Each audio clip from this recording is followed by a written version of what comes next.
За өнөөдөр энэ хүний эрхийн өдрийн мэндийг дэвшүүлье. Тэгээ энд одоо энэ бас энэ арга хэмжээ зохион байгуулж байгаа энэ өдрийн ус байгууллага хүний эрхийн ороо гэдэг байгууллага талархал илэрхийлж байна. За тэгээ хүний эрх гэдэг бол маш чухал зүйл. Хүний эрх бол заяагдмал эрх гэж. Ер нь заяагдмал эрхээр эрхээс эхэлдэг. Заяагдмал эрх гэдэг маань бол ерөнхийдөө бол үндсэн хуулиар олгогдсон амьд явах амьдрах энэ эрүүл аюулгүй орчинд амьдрах эрхээс эхэлж байгаа шүү дээ, тийм ээ.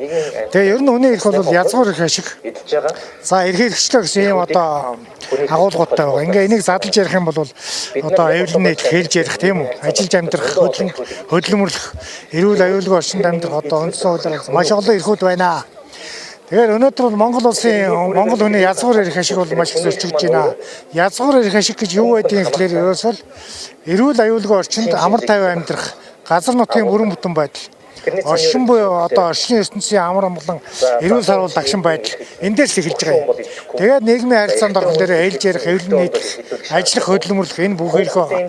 Тэгэхээр Монгол улсд бол өнөөдөр бол бодлого алдагдсантай холбоотойгоор хүний эрх бол бүх талаар зөрчигдөж байна. Энийг бол хүмүүс дор дороо ярьж явах шиг байна. За миний хувьд бол Монгол улсын язгуур эрх ашиг болох газар нутгийн бүрэн бүтэн байдал, хүн амын аюулгүй байдал гэдэг энэ тусгаар тогтнолын хоёр баталгаа болсон. Энэ хоёр баган дээр бол одоо улс төрийн бодлого тогтолцооны шинтгэлийг эрчимтэй эхлүүлэх цаг болсон гэж үздэг юм аа.